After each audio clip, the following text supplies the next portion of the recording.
हरि बोल, दंडवत प्रणाम। गुरु महाराज की कृपा से आज हमको एक सेवा मिली है कि परम गुरुदेव की जो ग्रंथि जीवनी लिखी गई है, दिव्य पारमार्थिक रत्न, जो गुरु महाराज के द्वारा लिखी गई है, उसका पठन करने की सेवा मुझे मिली है। तो आप सबकी सेवा में दिव्य पारमार्थिक रत्न इस ग्रंथ का पठन हम लोग शुरू करेंगे। सबसे पहले गुरु वैष्णव गुरु परंपरा सबको सादर प्रणाम करते हैं, प्रार्थना करते हैं, फिर शुरुआत करेंगे। भक्ति प्रमोदाख्य पुरी मुषित्वा, भक्ति प्रमोदाख्य पुरी मुपास्य, भक्ति प्रमोदाख्य पुरीं प्रणम्य, भक्ति प्रमोदां लभते जन वै। गौर कृष्ण नाम दाता कीर्तनानंदवर्धनम, बहिर्मुख जीवत्राता वंदे सरस्वतीं प्रभुम्।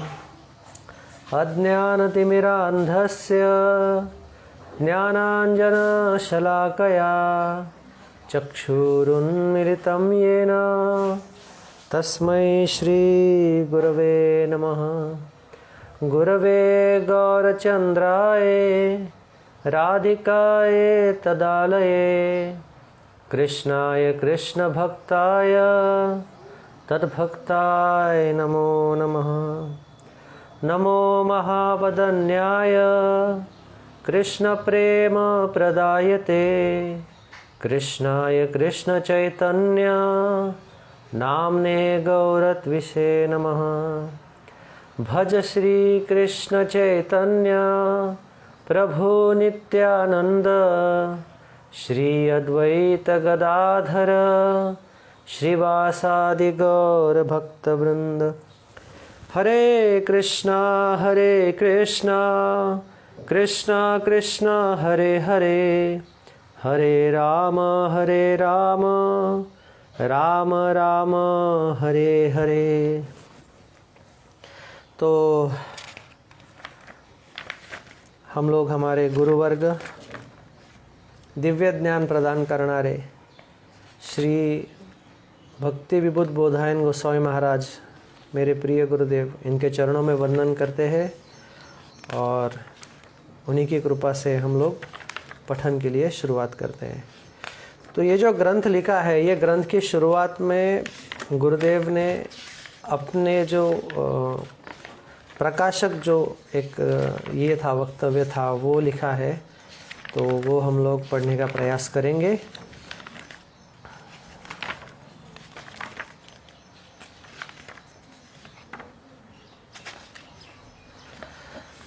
प्रकाशकीय वक्तव्य में गुरुदेव कहते हैं कि आज मैं अति प्रफुल्लित हूँ कि गुरुदेव ने अप्रकट होने के 21 वर्ष पश्चात अंततः मुझे उनके अलौकिक जीवन चरित्र का वर्णन करने की अनुमति प्रदान की है, और साथ ही इस बात से गौरवान्वित भी हूँ कि गुरुदेव मेरी यह सेवा स्वीकार भी कर रहे हैं। यद्यपि मेरी अग्रज गुरु बहन श्रीमती देवमयी दासी देश विदेश में हमारे अनेक गुरु भाई बहनों के बारंबार निवेदन पर गुरुदेव की एक जीवनी पहले भी प्रकाशित कर चुकी है, किंतु आज श्री गोपीनाथ गौड़िया मठ के संस्थापक आचार्य तथा मेरे गुरुदेव परम पूजनीय परिव्रजाकाचार्य ओम विष्णुपाद अष्टोत्तर शत श्री श्रीमद् भक्ति प्रमोदपुरी गोस्वामी ठाकुर की प्रेरणा से उनके अलौकिक जीवन चरित्र का विस्तृत वर्णन दिव्य पारमार्थिक रत्न विश्व के समस्त भक्तों के समक्ष प्रस्तुत है। आगे गुरुदेव कहते हैं, मैं नहीं जानता कि यह जीवनी पाठकों की भक्ति में सहायक होगी अथवा नहीं, किंतु मैं इस बात से अत्यंत कृपा का अनुभव कर रहा हूँ कि गुरुदेव ने इस अयोग्य सेवक के माध्यम से उनकी दिव्य जीवनी प्रकाशित करने की व्यवस्था की है। मुझे विश्वास है कि यदि इस जीवनी को पढ़ने से वैष्णव पाठकों को प्रसन्नता हुई और गुरु परंपरा एवं श्री श्री राधा कृष्ण दिव्य युगल के प्रति उनकी निष्ठा में वृद्धि हुई तो गुरुदेव अति प्रसन्न होंगे। श्रील भक्ति विनोद ठाकुर के शब्दों में वैष्णवेर आवेदने कृष्ण दयामय, अर्थात कृष्ण अपने भक्तों के आवेदन के माध्यम से दया करते हैं। इसलिए मैं सभी वैष्णव पाठकों से विनम्र निवेदन करता हूँ कि वे मुझे इस दुखमय भवसागर को पार कर गुरु गौरांग और श्री श्री राधा गोपीनाथ की नित्य सेवा में संलग्न होने का आशीर्वाद प्रदान करें। मैं सभी भक्तों भक्ति लक्षण गिरी महाराज, नवमालिका दासी, साक्षी गोपाल दास, विष्णुप्रिया दासी, चैतन्य दास, जनार्दन दास, लक्ष्मी प्रिया देवी, शुभश्री दासी, निमाई सुंदर दास और श्याम वेंकटेश्वरन का आभारी हूँ जिन्होंने इस जीवनी को अंग्रेजी, बंगाली, हिंदी, रूसी, चीनी, स्पेनिश, उड़िया एवं तमिल आदि अनेक भाषाओं में प्रकाशित करने में सहयोग किया है। मैं उन सभी भक्तों का भी अग्रिम धन्यवाद करता हूँ जो विश्व के समस्त जीवों के कल्याणार्थ भविष्य में इस दिव्य जीवनी का अन्य भाषाओं में अनुवाद करेंगे। गुरुदेव के जीवन से जुड़े कुछ वृत्तांतों का निरूपण करने के लिए इस ग्रंथ में दिए गए सुंदर चित्रों की रचना यमुना दासी, भागवत दास, सारस्वत दासी, जानवा दासी तथा अद्वैत दास ने की है। मैं आशा करता हूँ कि ये चित्र गुरुदेव के दिव्य जीवन की लीलाओं की कल्पना करने और उनका स्मरण करने में पाठकों के सहायक होंगे।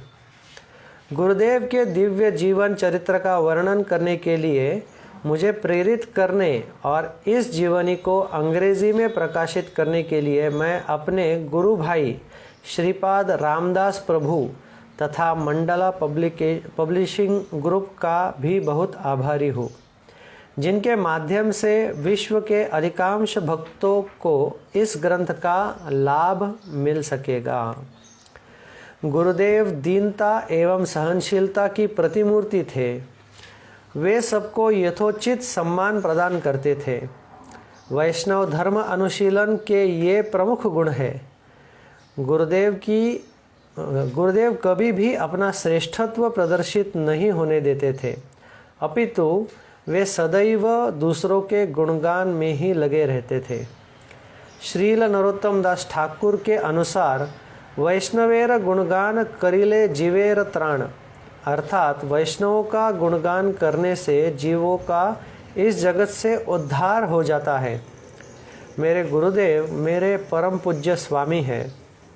मुझे पूर्ण विश्वास है कि जो भी इस जीवनी दिव्य पारमार्थिक रत्न का भक्ति भाव से पठन करेगा वह निश्चित रूप से गुरुदेव का आशीर्वाद प्राप्त कर जड़ जगत से उद्धार का मार्ग अग्रसर होगा। आगे गुरुदेव कहते हैं, मैं गुरुदेव तथा समस्त गुरु परंपरा से निवेदन करता हूँ कि वे मुझे और सभी पाठकों को अपनी छत्र छाया में रखें एवं श्री श्री राधा गोपीनाथ दिव्य युगल के दिव्य धाम गोलोक वृंदावन में उनके नित्य सेवक के रूप में प्रवेश करने के लिए क्रमशः हमें हमारा नित्य स्वरूप और नित्य सेवा प्रदान करें।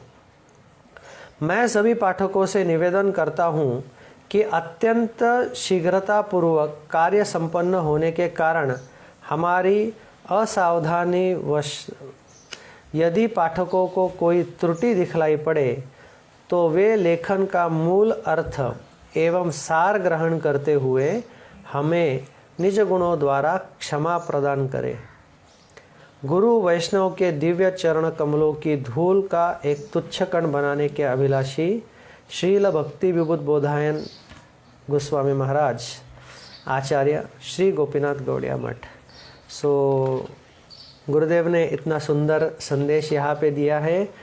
आगे कई भौतिक प्रतिष्ठित व्यक्तियों के इसमें संदेश दिए गए हैं, तो उसके पश्चात हम लोग प्रथम भाग पर जाएंगे। इस ग्रंथ का प्रथम भाग जो है वो दिया गया है श्रील गुरुदेव के बाल्यकाल एवं युवावस्था का वर्णन, और उसमें अनेकों वैभव दिए गए हैं। भाग के उपभाग दिए गए हैं, उसमें वैभव नाम दिया गया है। तो इस भाग में वैभव एक जो है ये आधुनिक युग में वैष्णव धर्म का पुनर्स्थापन। इसके नीचे आता है, श्री ब्रह्मा जी की उत्पत्ति के साथ इस सृष्टि के आदिकाल से ही वैष्णव संप्रदाय का प्रादुर्भाव हो गया था। जगत कल्याण हेतु तब से ही यह संप्रदाय गुरु परंपरा के माध्यम से क्रमानुसार प्रवाहित हो रहा है। इसी श्रृंखला में वर्ष 1486 में स्वयं भगवान श्री कृष्ण इस संप्रदाय में श्री चैतन्य महाप्रभु के रूप में अवतीर्ण हुए थे। आगे गुरुदेव चैतन्य महाप्रभु के बारे में बता रहे हैं। परमेश्वर स्वयं भगवान श्री कृष्ण ने वर्ष 1486 में श्रीधाम मायापुर नदिया में श्री चैतन्य महाप्रभु के रूप में अवतरण लीला की। उनके अवतार के समय भारतीय समाज की स्थिति अत्यंत दयनीय थी।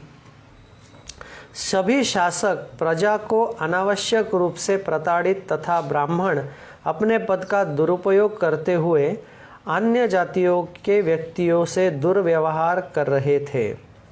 ऐसी विषम परिस्थिति में संपूर्ण जगत के कल्याण अर्थात जीवों को उनके वास्तविक स्वरूप भगवान से उत्पन्न होने वाली आत्मा से परिचित कराने के लिए श्री चैतन्य महाप्रभु इस धरा पर प्रकट हुए।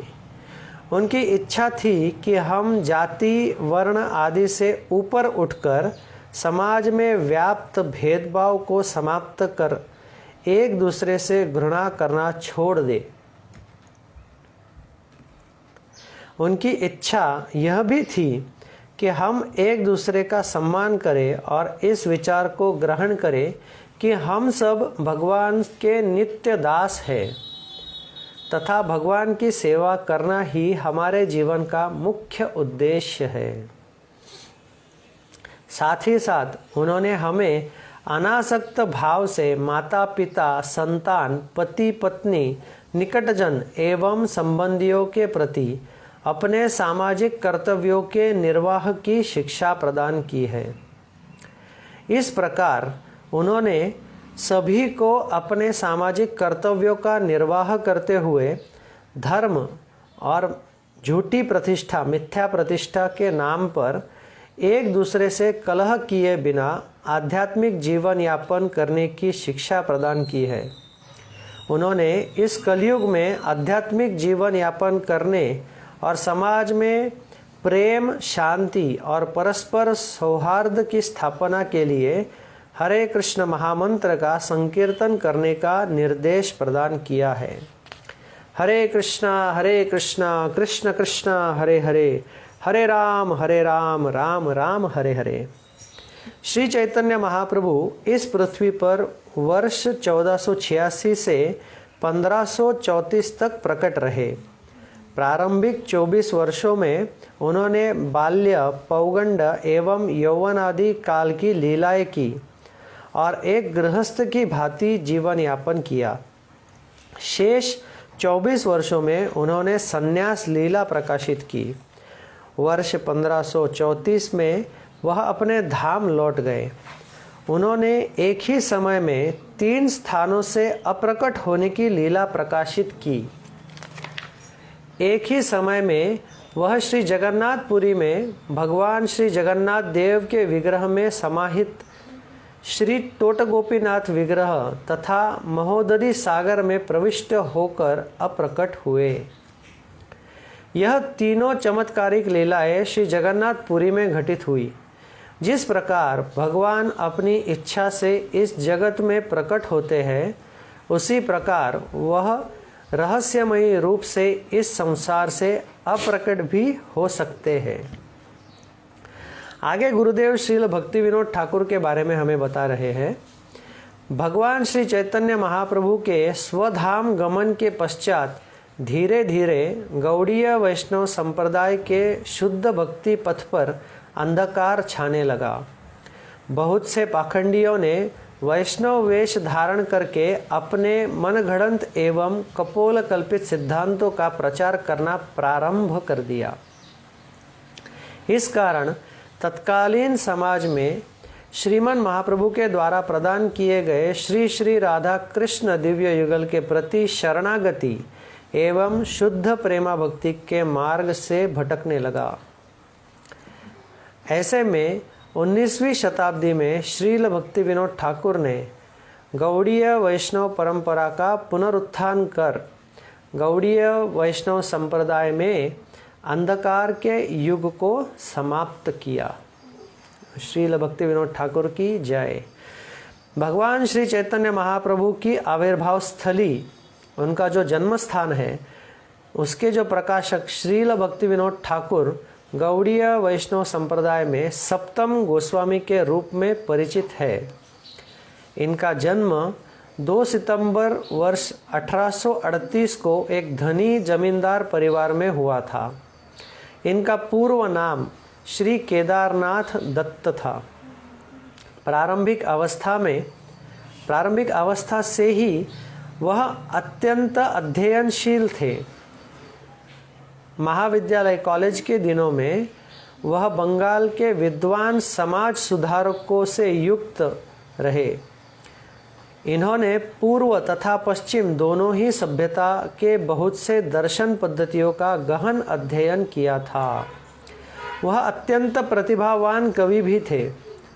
अंग्रेजी शासनकाल में इन्होंने डिस्ट्रिक्ट मजिस्ट्रेट जिलाधिकारी के पद पर कार्य किया, जो उस समय किसी भारतीय को दिया जा सकने वाला उच्चतम सरकारी पद था।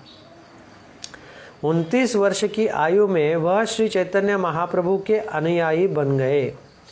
कुछ ही समय में वह गौड़ीय वैष्णव समाज के प्रसिद्ध तथा प्रभावशाली व्यक्ति बन गए। वे सदैव चिंतन करते थे कि श्री चैतन्य महाप्रभु की शिक्षाओं को किस प्रकार इस आधुनिक जगत के समक्ष प्रस्तुत किया जाए। अपने इस उद्देश्य को पूर्ण करने के लिए इन्होंने सैकड़ों ग्रंथ लिखे। इन्होंने ही संपूर्ण विश्व में गौड़ीय वैष्णव सिद्धांत के प्रचार की नींव रखी थी। तदनंतर आगामी प्रचार के अभियान का दायित्व अपने पुत्र श्री विमला प्रसाद, आगे चल के जो श्रील प्रभुपाद के नाम से प्रसिद्ध हुए, उनके हाथों में अर्पण कर वह 23 जून वर्ष 1914 को इस जगत से अप्रकट हो गए। आगे गुरुदेव श्रील प्रभुपाद के बारे में बताते हैं। श्रील प्रभुपाद भक्ति सिद्धांत सरस्वती गोस्वामी ठाकुर शुक्रवार 6 फरवरी वर्ष 1874 को श्री जगन्नाथपुरी में न्यायाधीश मैजिस्ट्रेट श्री केदारनाथ दत्त, जो आज हम जिनको श्रील भक्ति विनोद ठाकुर के नाम से जानते हैं, उनके गृह में श्रीमती राधा रानी की नयनमणि से एक दिव्य किरण प्रकट हुई। बालक की अलौकिकता से परिचय करवाने के उद्देश्य से ही श्रीमती राधा रानी के द्वारा ऐसी व्यवस्था की गई कि जन्म के समय बालक के दिव्य शरीर पर गर्भनाल कुछ इस प्रकार लिपटी हुई थी, मानो एक ब्राह्मण के शरीर पर जनेऊ है। पिता श्री केदारनाथ दत्त एवं माता श्रीमती भगवती देवी ने अपने बालक का नाम विमला प्रसाद दत्त रखा। अनेक विद्वान ज्योतिष नवजात शिशु को देखने आए। बालक के जन्म समयानुसार गणना करके ज्योतिषियों ने घोषणा की कि यह बालक भविष्य में संपूर्ण विश्व में भगवान श्री जगन्नाथ की महिमा का प्रसार प्रचार करेगा। जैसा कि पद्म पुराण में श्री वेदव्यास जी ने भी भविष्यवाणी की है। युद्धकले पुरुषोत्तमात् श्री केदारनाथ दत्त एवं उनका परिवार ऐसे बालक को प्राप्त कर धन्य हो गए। श्रील प्रभुपाद की जय। परंपरा के अनुसार 6 मास के पश्चात शिशु का अन्नप्राशन संस्कार सुनिश्चित हुआ। सौभाग्य से श्री जगन्नाथ रथ यात्रा उत्सव के समय ही बालक के जन्म के 6 मास पूर्ण हुए थे। उसी समय एक चमत्कार हुआ। भगवान जगन्नाथ का रथ श्री केदारनाथ के गृह के समक्ष उपस्थित होकर स्थिर हो गया। पंडों, पुजारियों एवं बहुत से भक्तों के अथक प्रयास के पश्चात भी भगवान श्री जगन्नाथ का रथ किंचित भी अग्रसर नहीं हुआ। वो हिल भी नहीं पा रहा था, आगे नहीं बढ़ रहा था। इसी प्रकार 2 दिन व्यतीत हो गए। तीसरे दिन भी रथ को चलाने का प्रयास किया जा रहा था, किंतु कोई सफलता प्राप्त नहीं हो रही थी। तदनंतर तीसरे दिन श्री भगवती देवी अपने पुत्र विमला प्रसाद को गोद में लेकर भगवान श्री जगन्नाथ जी के दर्शन करने आई। जैसे ही भगवान श्री जगन्नाथ जी की दृष्टि बालक विमला प्रसाद पर पड़ी, उनके गले से एक पुष्पमाला नीचे गिर गई। पुजारी ने वह माला बालक विमला प्रसाद के गले में डाल दी। किंतु जैसे ही यह अद्भुत घटना हुई, पंडों एवं भक्तों के रथ खींचने का प्रयास अकस्मात सफल हो गया। श्री जगन्नाथ जी का रथ चल पड़ा। ऐसा प्रतीत हुआ मानो श्री जगन्नाथ जी स्वयं अपने परम भक्त का अभिवादन करना चाहते थे। धीरे धीरे श्री विमला प्रसाद बड़े होने लगे। एक दिन केदारनाथ बाजार से आम लेकर आए। बालक स्वभाव के कारण श्री विमला प्रसाद एक आम निकालकर खाने लगे। उनके पिता श्री केदारनाथ ने उन्हें आम खाते हुए देखकर उनसे कहा, बेटा, हमें कोई भी वस्तु भगवान को अर्पित किए बिना ग्रहण नहीं करनी चाहिए। प्रत्येक वस्तु हमें सर्वप्रथम भगवान को अर्पित करनी चाहिए। किसी वस्तु को भगवान को भोग लगाए बिना ग्रहण करना चोरी कहलाता है एवं इससे भगवान का अनादर होता है। यह सुनकर श्री विमला प्रसाद कहाँ गया? यह सुनकर श्री विमला प्रसाद को बहुत आत्मग्लानि हुई, उन्हें बहुत बुरा लगा और प्रायश्चित के स्वरूप में उन्होंने जीवन भर आम ग्रहण नहीं करने का प्रण ले लिया। 7 वर्ष की आयु में ही बालक श्री विमला प्रसाद को अपने पिता श्री केदारनाथ दत्त से हरिनाम प्राप्त हुआ। 7 वर्ष की आयु में पिता श्री केदारनाथ ने उन्हें श्री नृसिंह मंत्र भी प्रदान किया था। इस आयु तक वे अपने पिता से संपूर्ण श्री चैतन्य शिक्षामृत भी श्रवण कर चुके थे। श्री केदारनाथ दत्त के कोलकाता निवास भक्ति भवन के निर्माण के समय खनन काल में खुदाई करते समय कूर्म विग्रह मिलने पर श्री केदारनाथ ने श्री विमला प्रसाद को कूर्म विग्रह की सेवा के लिए कूर्म मंत्र भी प्रदान किया। श्री विमला प्रसाद में अद्भुत विद्या कौशल था। 9 वर्ष की आयु में ही श्री विमला प्रसाद को श्रीमद् भगवद गीता के सभी 700 श्लोक कंठस्थ हो गए थे। राणा घाट के अंग्रेजी माध्यमिक विद्यालय में, इंग्लिश मीडियम में उनकी भौतिक शिक्षा प्रारंभ होकर कोलकाता के ओरिएंटल सेमिनरी नामक महाविद्यालय में अग्रसर रही। उनकी तीक्ष्ण बुद्धि और अद्भुत स्मरण शक्ति का वर्णन नहीं किया जा सकता। एक बार पढ़ लेने से ही उन्हें किसी भी पुस्तक के श्लोक अथवा अनुच्छेद स्मरण हो जाते थे। वह बाल्यकाल से ही संस्कृत कविताओं की रचना करने लगे थे। 11 वर्ष की आयु में ही श्री विमला प्रसाद श्री केदारनाथ दत्त द्वारा स्थापित विश्व वैष्णव राज्यसभा के सदस्य बंगाली वैष्णव का सानिध्य करने लगे। वैष्णव के सानिध्य से श्री विमला प्रसाद को वैष्णव लेखों के अध्ययन की प्रेरणा प्राप्त हुई। यह वैष्णव लेख उनके कोलकाता निवास भक्ति भवन में लगी प्रिंटिंग प्रेस में ही छपते थे और उनके पिता के पुस्तकालय का ही अंग थे। 12 वर्ष की आयु में ही वह अपने पिता की मासिक पत्रिका सज्जन तोषणी में प्रकाशित लेखों तथा कविताओं की समीक्षा एवं प्रूफ संशोधन का कार्य करने लगे थे। प्रूफ रीडिंग, जो राइटिंग होता है उसका प्रूफ रीडिंग प्रभुपाद किया करते थे। 13 वर्ष की आयु में उन्होंने विद्यासागर महाविद्यालय, जो आज के तारीख उस समय कलकत्ता मेट्रोपॉलिटन इंस्टीट्यूशन के नाम से प्रसिद्ध था, वहाँ पर प्रवेश लिया, जहाँ उन्होंने भद्रलोक, एक बंगाली बुद्धिजीवी है, भद्रलोक समाज के बालकों के साथ आधुनिक शिक्षा प्राप्त की।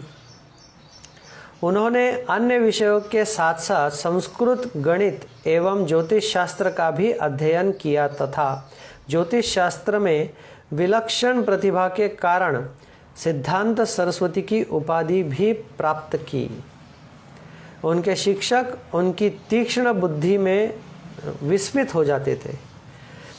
18 वर्ष की आयु में श्री विमला प्रसाद ने कोलकाता के एक प्रसिद्ध संस्कृत महाविद्यालय में प्रवेश लिया, जहां उन्होंने वेदों का अध्ययन किया। भौतिक विषयों का अध्ययन करने के स्थान पर श्री विमला प्रसाद की अपने पिता के वैष्णव साहित्य श्री नरोत्तम ठाकुर की प्रार्थना एवं प्रेम भक्ति चंद्रिका और अन्य आध्यात्मिक शास्त्रों के अध्ययन में प्रबल रुचि थी।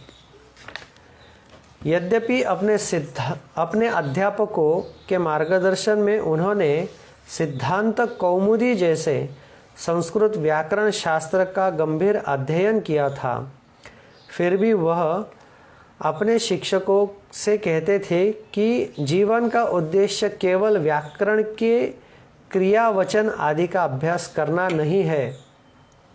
यह जीवन तो परमेश्वर की आराधना करने के लिए है। श्री विमला प्रसाद ने लिखा है, यदि मैं विश्वविद्यालय में अध्ययन करता रहा तो निश्चित रूप से मेरा परिवार मुझे विवाह करने के लिए बाध्य करेगा, किंतु यदि मैं स्वयं को एक कर्मण्य जागतिक दृष्टिकोण से अयोग्य व्यक्ति साबित कर दूं और उस रूप में प्रस्तुत करूं, तो कोई भी मुझे उस बंधन में बांधने का प्रयास नहीं करेगा। तो श्रील प्रभुपाद ने अध्ययन करते समय भी यह ध्यान में रखा कि अगर मैं कोई बड़ा अध्ययन कर लेता हूँ तो मुझे विवाह बाध्य होना पड़ेगा, इसलिए उन्होंने अध्ययन पूरा नहीं किया। यह विचार कर उन्होंने शीघ्र ही संस्कृत महाविद्यालय को छोड़ दिया और न्यूनतम प्रयास के द्वारा जीविका अर्जित करने का मार्ग ढूंढकर अधिकांश समय कृष्ण भक्ति में समर्पित करने का निर्णय कर लिया। 21 वर्ष की आयु में श्री विमला प्रसाद त्रिपुरा के राजा श्री वीरचंद्र माणिक्य के सचिव और इतिहासकार बन गए। तदनंतर वह महल के राजकुमारों को भी शिक्षा देने लगे। 24 वर्ष की आयु में श्री सिद्धांत सरस्वती ने भक्ति भवन कोलकाता में सारस्वत चतुष्पाठी नामक संस्कृत विद्यालय प्रारंभ किया, जिसमें बहुत से पंडितगण ज्योतिष शास्त्र की शिक्षा लेने आते थे। उन्होंने अपने पिता के साथ उत्तर से दक्षिण तक संपूर्ण भारत के तीर्थों का भ्रमण भी किया। उन्होंने श्री रामानुजाचार्य एवं श्री मध्वाचार्य के द्वारा रचित शास्त्रों का भी गंभीर अध्ययन किया था और उनके निकट दक्षिण भारत की 4 भाषाओं की पुस्तकें भी थी। श्री सिद्धांत सरस्वती की वैष्णव शास्त्र में अपार रुचि को लक्ष्य कर उनके पिता ने उनके नाम को भक्ति शब्द से विभूषित कर दिया। इस प्रकार उनका नाम भक्ति सिद्धांत सरस्वती हो गया। श्री विमला प्रसाद साधारण पुरुष नहीं थे। आगामी वृत्तांत इसका परिचयक है। श्री केदारनाथ दत्त के 8 पुत्र एवं 5 पुत्रियां थी। श्री अन्नदा प्रसाद, श्री राधिका प्रसाद, श्री विरजा प्रसाद, श्री कमला प्रसाद, श्री विमला प्रसाद, श्री विरदा प्रसाद, श्री ललिता प्रसाद एवं श्री शैलजा प्रसाद उनके पुत्र थे।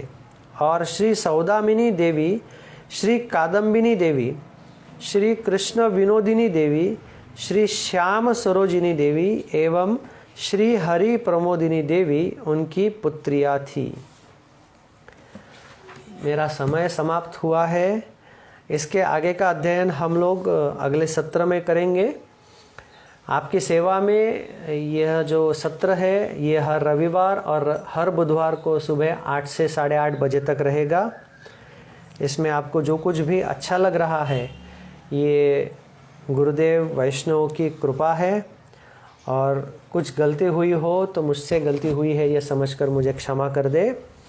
हरि बोल, दंडवत प्रणाम।